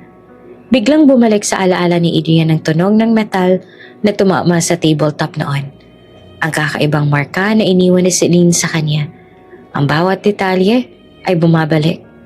Bawat galaw ay muling naglalantad ng misteryo at koneksyon sa babaeng yon. Habang tuloy-tuloy ang footage, nakita naman ni Adrian ni eksenang nagpapaalala sa kanya ng kabaitan ni Celine noon. Bahagyang nakadapa sa kama, ngunit eleganteng nakaayos ang katawan. Tila pilit pinabalik ang sarili sa dignidad kahit nasa mahirap na sitwasyon. Ramdam ni Adrian na ang babaeng ito, ang babaeng ngayon siyang nakikita sa opisina, ay parehong elegant at matatag, parehong vulnerable at misteryosa. Ang babaeng ito ay si Celine. Hindi ko alam. Bulong niya. Halatang natatarantang damdamin. Ang realization ay tumama sa kanya ng buong lakas. Ang dalaga na matagal niya nang minamatyagan, ang dalaga at ang cufflink na pamilyar, ang babaeng iniwan niya noon sa hotel. Ngunit ang tanong ngayon ay mas komplikado. Paano niya haharapin ang dalagang ito? Paano niya ipapaliwanag ang nakaraan nang hindi masisira ang respeto at tiwala? Ramdam niya ang bigat sa dibdib. Ngunit ramdam din niya ang urgency na malaman ang buong katotohanan ng koneksyon sa bata. Ang misteryo sa gabing iyon at ang patuloy na tensyon sa pagitan nila. Sa pagtatapos ng review, huminga ng malalim si Adrian. Pinindot niya ang pause sa screen at tumayo. Naglakad sa malawak na opisina. Ramdam niya ang halo ng tensyon at excitement. Ang halo ng guilt at curiosity. Hindi niya alam kung paanong sisimula ng pag-uusap kay Celine, pero alam niya na hindi na pwede ang pag-iwas. Celine, kailangan kong malaman ang buong katotohanan. Bulong niya sa sarili. Ramdam niya ang bigat ng responsibilidad. Ang katotohanan ay hindi lamang para sa kanya, kundi para kay Celine. At para sa sanggol na hindi pa alam ang totoong ama. Bago matapos ang araw, nagpa siya si Adrian na magplano. Hindi niya pwedeng basta harapin ang dalaga ng diretsyo, ngunit hindi rin niya pwedeng baliwalain ang katotohanan. Ang tensyon sa pagitan nila ay lalong tumindi, at sa bawat galaw ni Celine sa opisina, ramdam niya ang parehong elegance, confidence, at subtle vulnerability na nakakita siya sa CCTV footage. Habang naglalakad pa uwi si Adrian, ang alaala ng gabing iyon ay patuloy na sumusunod sa kanya. Ang dulo ng misteryo ay unti-unti nang nagbubukas at alam niyang malapit niya nang malaman ang buong katotohanan kay Celine. Tahimik ang opisina sa hapon. Ang mga empleyado ay abala sa kani-kanilang trabaho. Hindi alam mong malaking isa na magaganap sa executive floor. Sa loob ng office ni Adrian, nakaupo siya sa likod ng malaking desk. Malalim ang paghinga habang iniisip kung paano niyang sisimula ng pag-uusap kay Celine. Tumunog ang doorbell. At dahan-dahan niyang pinindot ang intercom. Come in. Pumasok si Celine. Elegante at composed sa suot niyang blouse at skirt. Ngunit ramdam ni Adrian ang tensyon sa bawat galaw niya. Pinilit niyang itago ang kaba sa paligid. Pinilit ang ngiti. Ngunit halata sa mata ang halo ng excitement, kaba at takot. Celine, maupo ka muna, sabi ni Adrian. Ang tono ay mahinahon pero may halong bigat. Pinaupo niya ang dalaga sa sofa sa harap ng desk. Ramdam ni Celine ang intensity sa paligid at alam niyang hindi pwede ang basta ignore. Celine, you should have told me. Simula ni Adrian. Ang tono ay mahinahon ngunit may halong sakit at confusion. Alam mo bang binalikan kita sa hotel noon? Akala mo ba iniwan na kita? Iniwan mo ako ng walang paliwanag. Hindi ko alam kung bakit gano'n ang nangyari noon. Biglang kumirot ang dibdib ni Celine. Ramdam niya ang halo ng guilt at takot. Ang bawat salita ni Adrian ay bumabalik sa alaala ng gabing iyon. Ang kalasingan, ang cufflink, ang hindi pagkakaintindihan. Adrian, I'm sorry. Mahinang sabi niya, habang pilit na kinikimkim ang emosyon. Ang mga mata niya ay basa na, at ang puso niya ay tila tumitibok ng mabilis. Hindi ko sinasadya. Hindi ko alam kung paano ko haharapin ang mga pangyayari. Lumapit si Adrian. Dahan-dahang inilapit ang kamay niya sa mesa. At pinanood ang bawat galaw ni Celine. Celine, gusto ko lang malaman. Bakit hindi mo sinabi sa akin? Alam kong alam mo na ako yon. Halatang sinubukan niyang unawain ang buong sitwasyon. Ngunit ang galit at panghihinayang ay ramdam sa boses niya. Hindi naman makapagsalita si Celine sa sobrang kaba at emosyon. Tumayo siya at biglang niyakap si Adrian na umiiyak. Ramdam niya ang bigat ng takot sa dibdib. Takot na baka gamitin ni Adrian ang bata laban sa kanya. O baka masira ang lahat ng pinaghirapan niya. Please, huwag mo kukunin ang anak ko. Bulong niya. Halatang nagtatago ang kanyang kahinaan sa likod ng elegansya. Ramdam niya ang tibok ng puso niya at ang halimuyak ng tensyon sa pagitan nila ay bumabalot sa buong opisina. Ngunit sa halip na magalit o punahin siya, nagulat si Celine sa tono ni Adrian. Ang lalaking matagal niyang iniwasan at binulat ay tahimik na nakikinig. May halo ng concern at curiosity. Celine, hindi ko sinasabi yon para saktan ka. Sabi ni Adrian, dahan-dahan. Gusto kong panagutan natin ang lahat. Hindi para sa galit, kundi para sa katotohanan at para sa sanggol. Huminto si Celine sandali. Nagulat at hindi makapaniwala. Ang tensyon na kanyang kinatatakutan ngayon ay tila unti-unting napapalitan ng unexpected na kabaitan at sincerity. Ramdam niya na hindi galit ang nararamdaman ni Adrian, kundi isang seryosong pangangailangang malaman ang katotohanan at protektahan ang hinaharap nila. Talaga? Tanong ni Celine, halatang naguguluhan at nasasabik sa parehong oras. Ang mga mata niya ay nagliliwanag sa kabila ng umiiyak na mukha. Gusto mo talagang panagutan ang lahat? Kahit na ako'y nagkamali? Oo, Celine. Sagot pa ni Adrian. Dahan-dahang lumapit at humarap sa kanya. Gusto kong harapin ang lahat. Hindi lang para sa akin, kundi para sa sanggol at para sa'yo. Hindi ko pwedeng i-ignore ang katotohanan at alam kong may karapatan ka. Ngunit sa bawat salita, ramdam ni Celine ang tensyon sa paligid. Ang pagkakapanagot na ito ay hindi lamang emosyonal. Ito rin ay mahalong professional at personal na responsibilidad. Ngunit sa halip na matakot, ramdam niya ang unexpected na relief. May lalaking handang harapin ang sitwasyon nang hindi siya sinisisi o kinukondana. Adrian, salamat. Mahinang sabi ni Celine. Pilit na elegante pa din. Ngunit sa likod ng ngiti, ramdam ang halo ng pag-iyak at ginhawa. Hindi ko alam kung paano ko haharapin ang lahat pero handa akong subukan. Kasama ka. Ngumiti si Adrian ng bahagya, halatang may halong pride at concern. Celine, hindi ko to sinasabi sa sarili ko lang. Gusto kong protektahan ka at ang sanggol. Gusto kong harapin natin ang lahat ng magkasama, ng maayos at may respeto.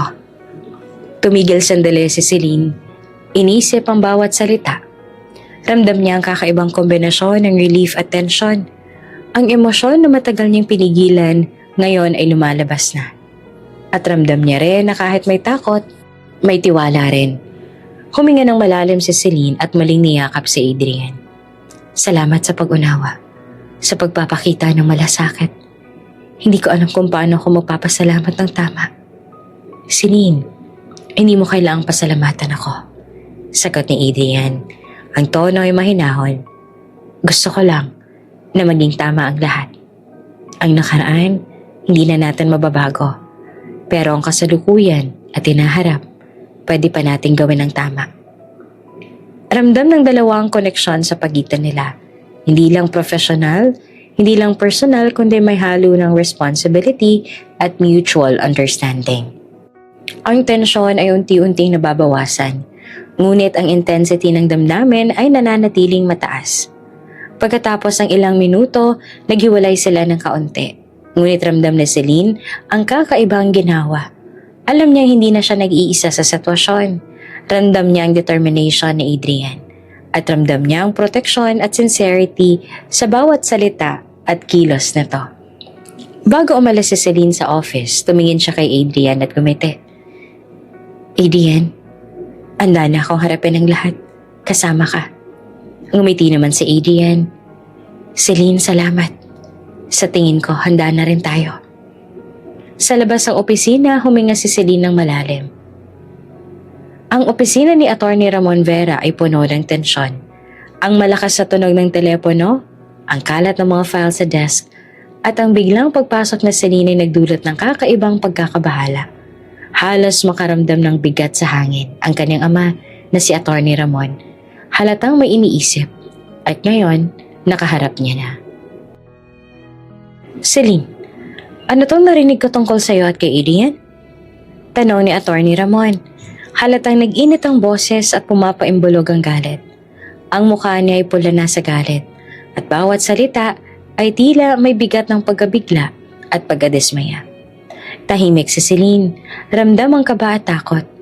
Alam niyang darating ang araw na malalaman ng ama ang buong katotohanan. Ngunit hindi niya inaasahan na magiging ganito ka-intense ang reaksyon. Dad! Umpisa niya, ngunit agad siyang pinuto. Sinira ni Adrian ang tiwala ko. Sigaw ni Atty. Ramon, hindi na kayang itago ang galit. Ang bawat salita ay tumama sa dibdib ni Celine at ramdam niya ang bigat ng mundo sa paligid niya. Ang best friend ko, ang taong pinaniniwalaan ko. At ngayon, siya nakagawa nito sa anak ko. Huminga naman si Celine ng malalim, pilit inaayos ang emosyon. Dad, hindi po ito sinasadya. Hindi ko po alam kung paano ito nangyari. Mahinang paliwanag niya. Ngunit halata ang takot sa tinig. Ngunit hindi naman mapigilan ni Atty. Ramon ang magalit. Hindi ko na alam kung sinong pagkakatiwalaan ko. Ang anak ko ba, ikaw, Celine? Nagkaroon ng ganitong sitwasyon at ang taong pinagkakatiwalaan ko ay bahagi rin ito. Ramdam ni Celine ang bigat ng pagkabigla sa mga mata ng ama. Alam niyang mahirap para sa kanya ang manindigan. Ngunit kailangan niyang ipaliwanag ang lahat. Dad, please, pakinggan niyo po ako. Hindi ko naman po ginusto na mangyari to. Nagkamali lang po kami. Ako sa isang gabing hindi ko kontrolado ang mga pangyayari. Ngunit tila wala nang narinig si Ramon. Ang galit ay nagbabad sa bawat galaw niya. Hindi sapat ang paliwanag mo, Celine. Hindi ko kayang tanggapin na ang anak ko ay napunta sa ganitong sitwasyon. At lalo na sa taong pinagkakatiwalaan ko. Ang tensyon sa silid ay napakataas. Ramdam ni Celine ang kaba at lungkot. Ngunit sa kabila nito, ramdam niya ang need na maging composed. Alam niya hindi pwede mag-react ng impulsive. Kailangan niyang ipakita ang professionalism at maturity kahit sa harap ng galit na ama. Please po, Dad. Hindi ko po ito ginusto. Hindi ko po gustong masaktan kayo pero kailangan po natin na pag-usapan ito ng maayos. Please, sabi ni Celine. Halata ng kahinaan ng sa boses. Huminga naman si Atty. Ramon. Bahagyang nagkaroon ng pause. Ngunit halata pa rin ang galit sa bawat linya ng mukha niya. Celine, hindi ko pa alam kung paano ko haharapin ang lahat. At sa ngayon, kailangan kong protektahan ka. Kahit na ang ibig sabihin nito ay ilayo ko muna sa kumpanya ni Adrian. Hindi po, Dad. Please. Hindi ko po alam kung paano ako aalis doon ng ganito. Sagot ni Celine, halatang nasasaktan sa desisyon ng ama. Ramdam niya ang bigat sa dibdib. Ang kumpanya, ang trabaho, at ang buhay niya sa office ay biglang nawawala dahil sa galit ng ama. Celine, kailangan mong umalis muna. Mahigpit na sabi ni Atty. Ramon. Hindi ito para saktan ka, kundi para protektahan ka. Kailangan mong maintindihan na may mga limitasyon ng tiwala. At ngayon, iyon ang pinakamahalaga. Tumigil sandali si Celine. Ramdam ang halong lungkot at pagkabigla at galit sa sarili. Alam niyang tama ang ama sa punto niya, ngunit ramdam niya rin ang unfairness ng sitwasyon. Opo, Dad. Susunod po ako. Pero please po, sana maintindihan niyo rin po ako at ang sanggol. Mahinang sabi niya. Huminga si Ramon ng malalim. Ang galit ay nananatili, ngunit may halong concern sa puso. Alam niyang mahirap para sa kanya na harapin ang sitwasyon, lalo na sa anak na mahal niya. Celine, protektahan mo ang sarili mo at ang bata. Magpakatatag ka.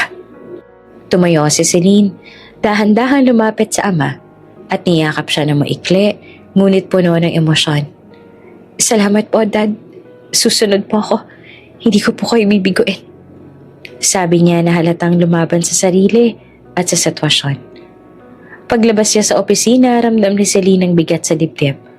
Ang galit ng ama ay nag-iwan ng marka, ngunit ramdam niya rin ang proteksyon sa likod ng galit. Alam niyang kailangan niyang umalis sa kumpanya ni Adrian, kahit ramdam niyang pagsisisi at lungkot sa sarili. Sa labas ng building, huminga si Celine ng malalim. Ang hangin ay malamig at ang lungsod ay tahimik sa hapon. Ramdam niya ang tensyon sa loob, ngunit alam niyang kailangan niyang maging matatag para sa sarili at sa sanggol. Ang galit ng ama ay hindi lamang simpleng emosyon. Ito ay isang babala. Isang paalala na may mga limitasyon ng tiwala at may mga responsibilidad na kailangan niyang harapin. Habang naglalakad pa uwi, iniisip niya ang lahat ng nangyari. Ang gabing nagbago ng lahat. Ang cufflink na naiwan, ang pagkakakilala nila ni Adrian sa opisina, at ang confrontation sa ama. Ramdam niya ang halo ng lungkot, guilt at determination. Alam niyang mahirap, ngunit kailangan niyang tumayo sa sariling paa at ipakita na kaya niyang harapin ang lahat ng may dignidad at grace. Sa kabila ng lahat, ramdam niya ang lakas ng loob na kailangan niya para ipagpatuloy ang buhay. Para sa sarili, para sa sanggol, at sa hinaharap na maghihintay. Alam niyang ang galit ng ama ay pansamantala, ngunit ang pagkilos niya ng tama ay magpapakita ng tunay na karakter at lakas.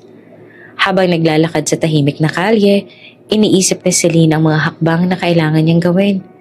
Mag-ipon, protektahan ang sarili at ang sanggol. At unti-unti niyang ayusin ang relasyon sa ama at kay Adrian. Ramdam niya ang tensyon sa loob, ngunit may kasamang determinasyon. Hindi siya susuko at gagawin niya ang tama para sa lahat ng mahal niya. Makalipas ang ilang oras, ang tensyon ng mag-ama ay mas lalong lumala. Nang malaman ni Adrian ay agad siyang pumunta sa law firm ni Attorney Ramon Vera. Adrian, paano mo nagawang sirain ang tiwala ko? Sigaw ni Attorney Ramon. Napako ang mata sa best friend niya. Ang galit ay halatang sumisiklab sa bawat linya ng mukha niya. Attorney Ramon, hindi ko ito sinasadya. Sagot naman ni Adrian na dahan-dahang lumapit.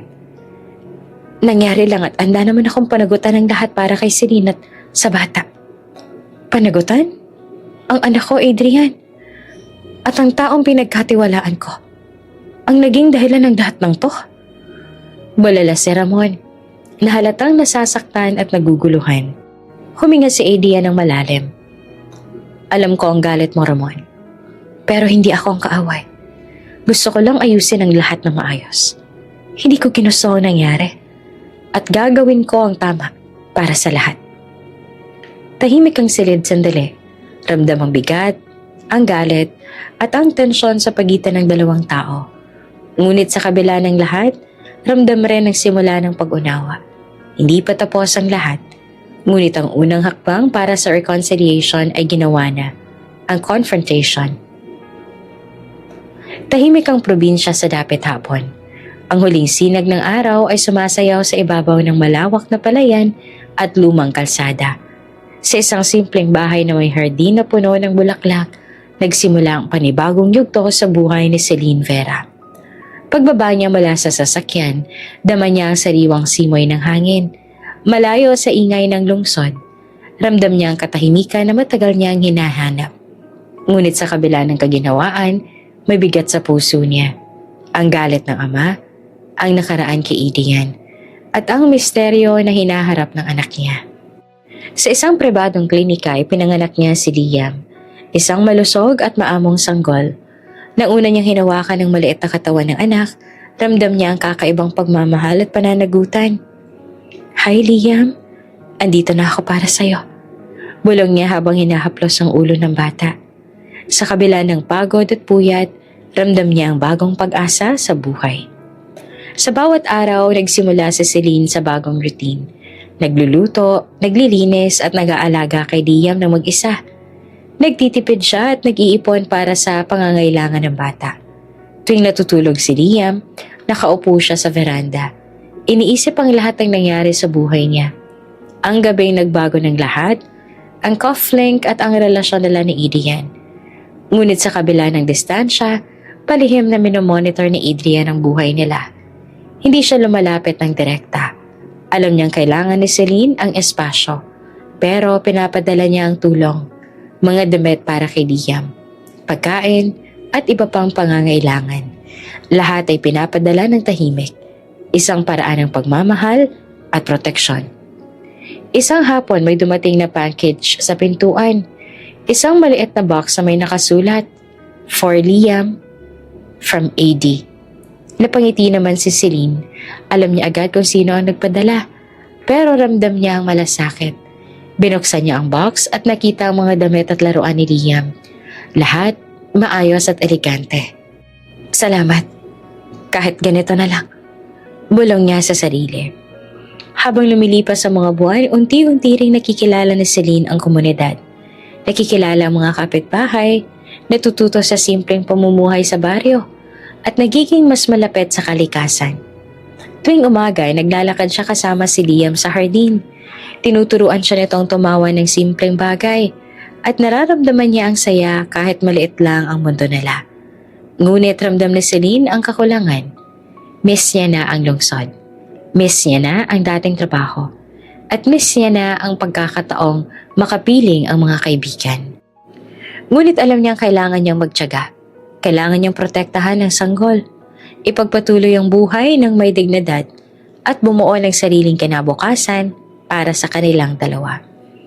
Isang gabi, habang nakaupo sa veranda tinitingnan ng buwan, napansin niya ang envelope sa porch. Walang pangalan, walang palatandaan. Binuksan niya ito at nakita ang maikling mensahe.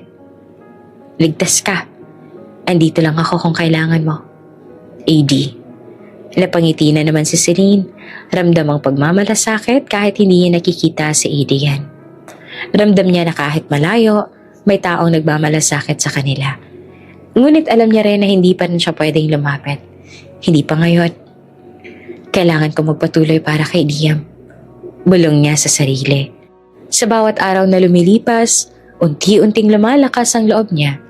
Natututo siyang maging independent at natututo rin siyang harapin ang mga hamon ng pagiging isang single mother. Habang natutulog si Liam sa kanyang bisig, nakatingin si Celine sa malawak na kalangitan. Tahimik ang paligid, malamig at presko ang simoy ng hangin. Ramdam niya ang bigat ng nakaraan. Ngunit ramdam din niya ang lakas sa puso. Alam niyang hindi pa tapos ang lahat. May mga laban na kailangan nilang harapin. Ngunit sa ngayon, may katahimikan at ginhawa sila sa maliit na bahay sa probinsya. At kahit malayo, ramdam niya ang tahimik na pagmamasid ni Adrian. Isang patunay na may taong nagmamalasakit sa kanila. Kahit hindi niya alam kung kailan darating ang pagkakataon para muling magharap. Tahimik at modernong opisina ng De Los Reyes Law Firm, ngunit ramdam ang tensyon sa hangin. Sa boardroom, nakaupo si Adrian sa harap ng kanyang mga abogado. Nakatingin sa stack ng dokumento na ipinadala ng kalapang abogado. Isang lumang kaso mula kay Attorney Ramon. "Ginagamit na lang lumang kaso ni Ramon laban sa atin," sabi ni Adrian. Mahinahon ngunit halatang nagiinit ang dugo sa galit. "Sinabi nilang nagnanakaw ako ng corporate funds. Pero alam naman natin hindi ito totoo. Kaya kailangan nating patunayan ang katotohanan." Isa sa kanyang senior associate ang tumango. "CEO, may legal loopholes tayo. Pero kailangan natin ng matibay na ebidensya. lalo na kung ipipilit ng kalaban ng testamento ni Atty. Ramon bilang proof of ownership at distribution. Huminga si Adrian ng malalim. Alam niyang delikado ang sitwasyon. Kung hindi niya maipagtatanggol ang sarili, baka masira hindi lamang ang kumpanya kundi pati ang reputasyon niya. Ngunit sa kabila ng pressure, ramdam niya ang determinasyon. Hindi siya pwedeng sumuko. Samantala sa probinsya, naramdaman ni Celine ang tensyon kahit malayo. Napag-alaman niya mula sa abogado ng firm na ginagamit ang pangalan ni Adrian laban sa kanya. Agad siyang nagdesisyon. Kailangan niyang tumulong. Hindi niya maaaring hayaan na maapektuhan si Adrian. Lalo na't alam niyang may koneksyon nito sa pamilya niya. Dumating si Celine sa lungsod na may dalang testamento na Ramon. Ito ang tanging dokumento na makapapatunay ng tama na hindi ninakaw ni Adrian ang anumang pera at ng kalabang abogado ay nagtatangkalang manipulahin ang lumang kaso para siraan siya. Pumasok si Celine sa boardroom, dalang malalaking sobre. Adrian, dala ko mga testamento ni tatay. Ani Celine, huminga ng malalim at tinawakan ng dokumento. Ito ang tayong makakapagligtas sa iyo at sa kumpanya. Tumigil ang lahat sa paligid. Nakatingin si Adrian kay Celine. Halatang nagulat ngunit ramdam ang pasasalamat sa mata niya. Salamat Celine, pero hindi mo kailangan gawin to. Pero mahalaga to. Sagot niya na may halo ng emosyon sa boses. Bumukas si Celine ng sobre at pinakita ang dokumento sa mga abogado. Nakita niyo ba to? Ito ang legal na testamento ni Dad. Nakasaad dito ang lahat ng asset. At malinaw na walang ni isang sentimong napunta sa maling tao. Pinatutunayan nito na hindi ninakaw ni Adrian ang corporate funds. Paliwanag niya. Isa sa mga abogado naman ng kalaban ay huminga ng malalim. Halatang nahirapan. Hindi namin inaasahan to. Pero pwede ba naming suriin? Tanong niya. Oo, pwede. Sagot ni Celine ng matatag.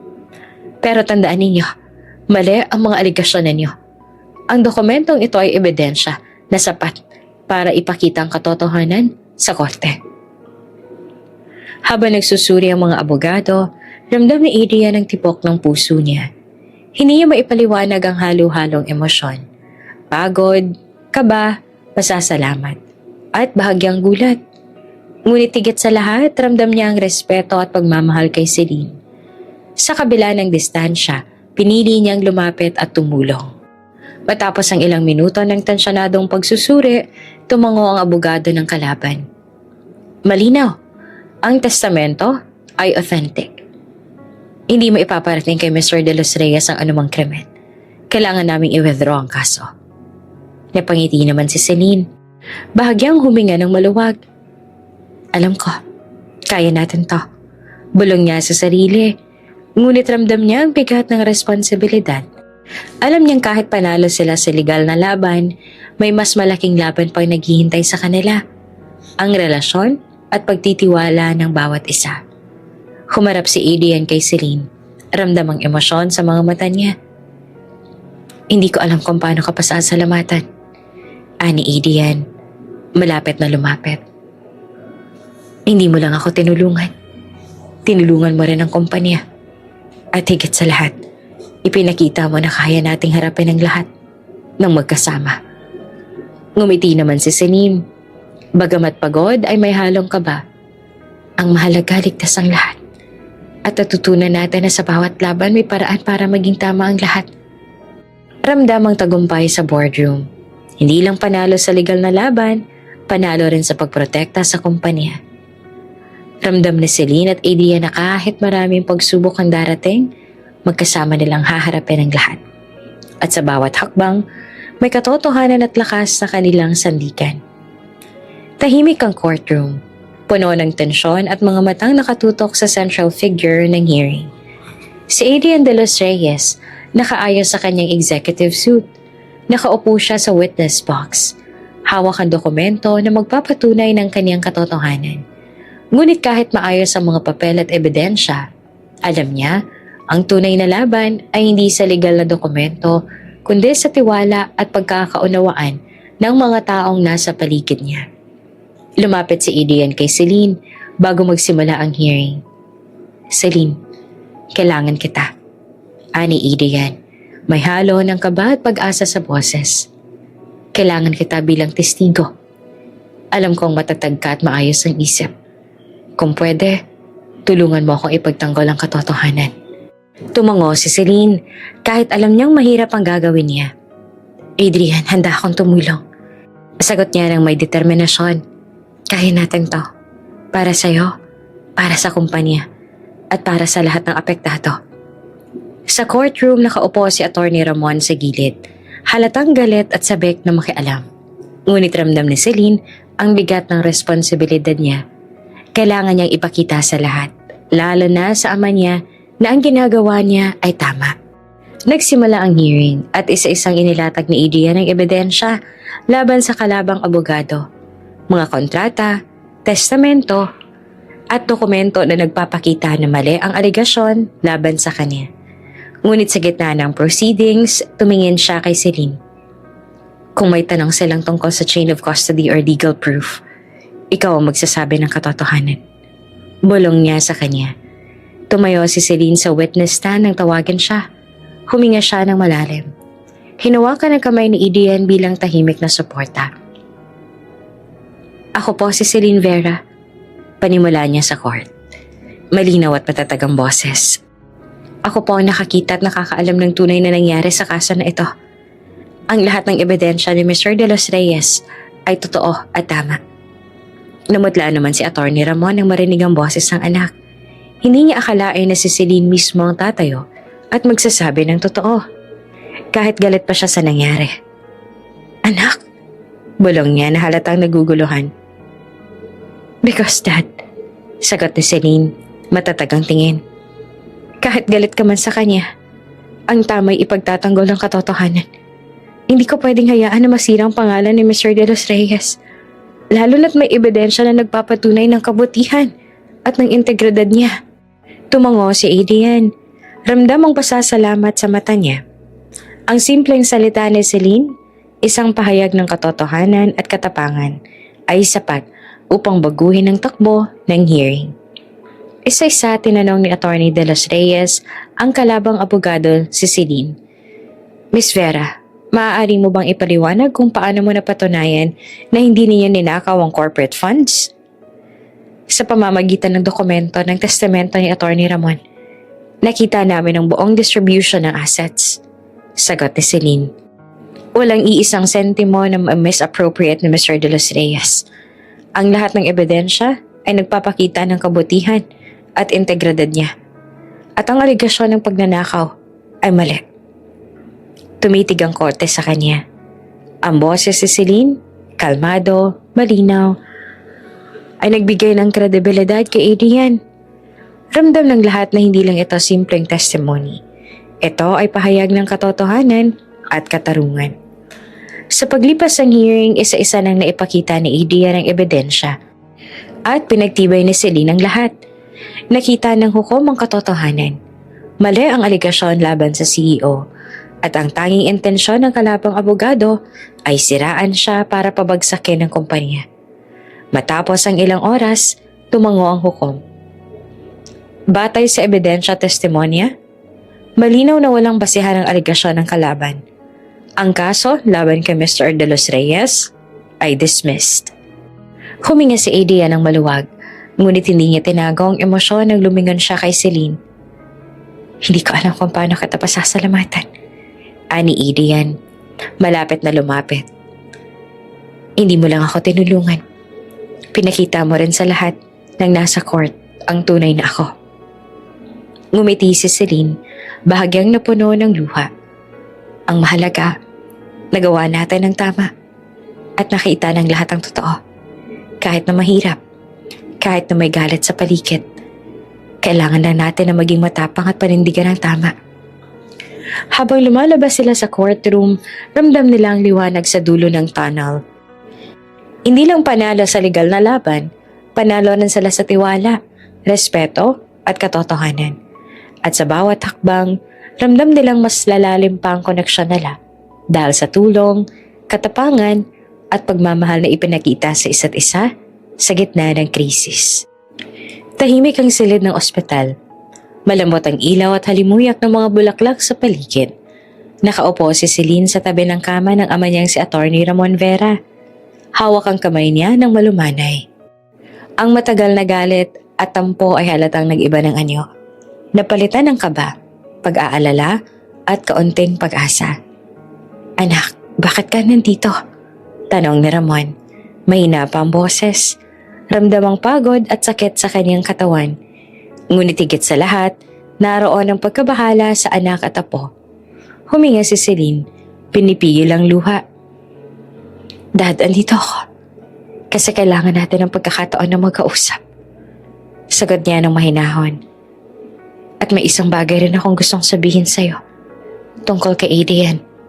Tumango si Ramon. Halatang interesado ngunit may halong pangamba. Alam niyang matagal na ang sama ng loob niya kay Adrian, ang best friend niya. Ngunit ramdam niya ang sincerity sa tinig ng anak. Dumating si Adrian. Maingat na lumapit dalang maliit na si Liam sa kanyang mga bisig. Nakatingin siya kay Ramon. Ramdam ang kaba. Ngunit may determinasyon. Attorney Ramon, may gusto akong sabihin. Panimula niya na halatang may dalang bigat sa dibdib. Attorney, ang anak mo at ang apo mo ang dahilan kung bakit ako lumalaban. Ani Adrian na matatagang boses ngunit may emosyon. Hindi lang to para sa negosyo, kundi para sa kanilang kinabukasan. Para kay Celine at kay Liam. Handa akong harapin lahat ng pagsubok. Natingala si Ramon, hindi makapaniwala sa narinig. Ramdam niya ang sincerity sa mata ni Adrian, isang lalaking matagal niyang kilala, isang taong minsan niyang pinagkatiwalaan. Ang lahat ng galit, sama ng loob at pagdududa ay unti-unting naibsan. Tumango si Ramon, unti-unting lumingon kay Celine. Alam mo, siguro nagkamali ako. Napagpasyahan ko hindi ka dapat mapahiya o masaktan. Sabi niya na may kaunting luha sa mata. Ramdam na si Celine ang pagbabago. Ang matagal na galit ay napalitan ng pag-unawa. Ramdam ang bigat ng tensyon na unti-unting nawawala. Attorney, handa akong patunayan ang lahat. Hindi ko ginusto ang nangyari noon. At hindi ko rin ginusto ang sakit na naidudulot ko sa pamilya mo. Pero ngayon, gusto kong simulan ng tama. Para sa lahat. Tumayo si Ramon at dahan-dahan niyang inabot ang kamay ni Adrian. Alam mo, matagal na akong gustong maging manugang ka. Bulong niya na may ngiti sa mata. At ngayon nakikita ko. Handa kang protektahan ng apo ko at ang anak ko. Pinapatawad na kita, Adrian. Napuno ng emosyon ang silid. Si Celine na matagal nang nag-aalala ay hindi napigilan ng luha. Hinawakan niya si Liam ng mahigpit. Ramdam ang kagalakan sa puso. Hindi lang niya ama ang pinatawad. Ang buong pamilya ay unti-unting nagkakasundo at ang dating lihim at galit ay napalitan ng pagmamahalan. Lumapit si Adrian. Dahan-dahan niyang inabot ang kamay ni Liam. Hi Liam, ako si Daddy Adrian. Ani niya nang may ngiti. Ramdam niyang kabutihan at innocence ang bata. Isang inspirasyon para magpatuloy sa tamang landas. Si Ramon ay nakatingin sa dalawa, hindi maiwasang umiti. Alam mo, Celine, matagal ko nang gustong makita ang araw na to. Ang anak ko at ang apo ko, ligtas at may taong handang protektahan sila. Salamat, Adrian. Bulong niya na may halong emosyon. Huminga si Celine ng maluwag, ramdam ang ginhawa. Ang matagal na tensyon, ang galit at sama ng loob ay unti-unting nawala. Ang kanyang ama ngayon ay handang tanggapin si Adrian at higit sa lahat, tanggap ang apo niya bilang bahagi ng pamilya. Naglakad si Adrian palapit kay Celine. Hinawakan ang kamay niya. Hindi ko makakalimutan ang ginawa mo, Celine. Hindi lang sa hearing kundi sa buhay natin. Ipinakita mo ang tapang at pagmamahal sa lahat. Ani Adrian, ramdam naman ang sincerity sa boses. Ngumiti si Celine, bahagyang napaluha. Alam mo, Adrian, minsan kailangan na natin ng pagkakataon. At ngayon, alam ko na handa na tayo magsimulang muli bilang pamilya. Habang nakaupo sila sa tabi ni Liam, ramdam nila ang bagong simula. Ang maliit na pamilya, sina Celine, Liam, Adrian at si Ramon ay naglakad palabas ng ospital. Magkahawak kamay, tahimik man ang paligid, ramdam nila ang kasiyahan sa bawat ngiti at haplos. Ang nakaraan ay hindi na hadlang, kundi pundasyon ng kanilang bagong buhay na puno ng pagmamahal at pagtitiwala at pagkakaisa. Tahimik ang opisina ng De Los Reyes Law Firm. Halos bawat mesa ay nakatutok sa entablado kung saan nakatayo si Adrian. Ngiti ang kanyang nakalatag sa labi, ngunit halata ang kaba sa kanyang mga mata. Sa gitna ng mga empleyado at opisina na puno ng liwanag, hawak niyang maliit na kahon na may singsing. Tumitig si Adrian kay Celine. Nakatayo sa tabi ng kanyang anak na si Liam. Ramdam niya ang tibok ng puso niya. Hindi dahil sa kaba lang, kundi dahil sa bigat at halaga ng sandaling ito. Celine, this time, I'll do it right. Ani Adrian, humuhugot ng malakas ang loob bago lumuhod sa harap niya. Nakanganga ang lahat ng mga empleyado. Hindi sila makapaniwala sa eksenang nagaganap sa kanilang harapan. Ang dating mahigpit at profesional na CEO, ngayon ay isang lalaking nakaluhod. Nag-alok ng pangakong puno ng pagmamahal at commitment. Si Celine unang napangiti ng malakas, may halong gulat at tuwa.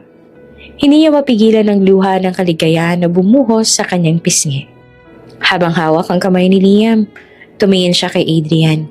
Ramdam ang sincerity sa bawat salita at tingin. Adrian, hindi ko inaasahan to. Ani Celine, nanginginig ang boses. Ngunit sa lahat ng nangyari, sa lahat ng laban at pagsupok, alam kong tama ang puso mo. Dahan-dahan binuksan ni Adrian ang kahon, ipinakita ang singsing sa lahat. Celine, gusto kong simulan ng bagong yugto ng buhay natin bilang pamilya. Hindi lang para sa atin, kundi para kay Liam.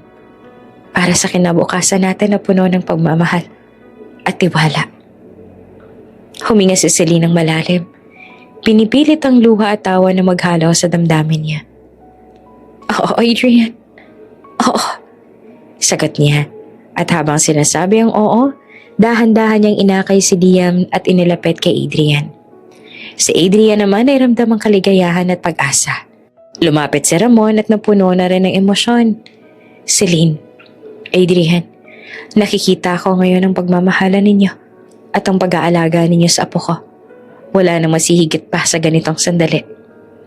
Naglakad sila palabas ng opisina, magkahawak kamay. Ang bawat empleyado ay nagbigay ng palakpakan at ngiti. Ramdam ang kasiyahan sa bawat mata. Hindi lamang ito simpleng proposal, ito ay simbolo ng panibagong simula. Habang naglalakad, tiningnan ni Celine si Adrian. Alam mo, sa simula, akala ko mahirap ang lahat. Pero sa huli, lahat ng nangyari nagdala sa atin dito.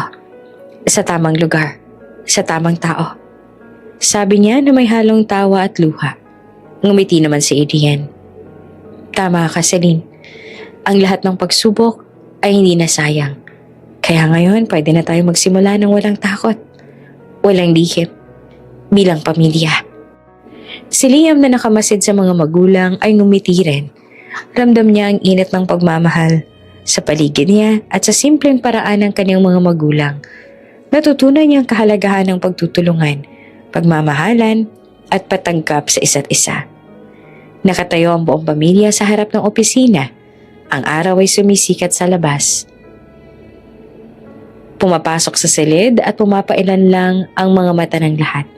Ang dating lihim, mga problema at takot ay napalitan ng bagong simula, bagong pag-ibig at bagong pamilya. Ngumiti si Celine sa ama, kay Adrian at sa anak. Ramdam ang tagumpay sa puso. Ito na ang simula ng lahat. Bulong niya sa sarili. Naramdam ang kalayaan at pagmamahal at saya.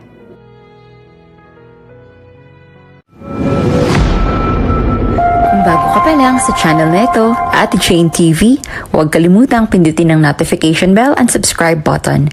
Sana po hindi naman malaking abala sa inyo ang pagpindot ng subscribe button dahil ang kapalit po nito ay ang pagsuporta para makapag-produce ng mga libreng stories sa mga channels ni Ate Jane. Maraming salamat!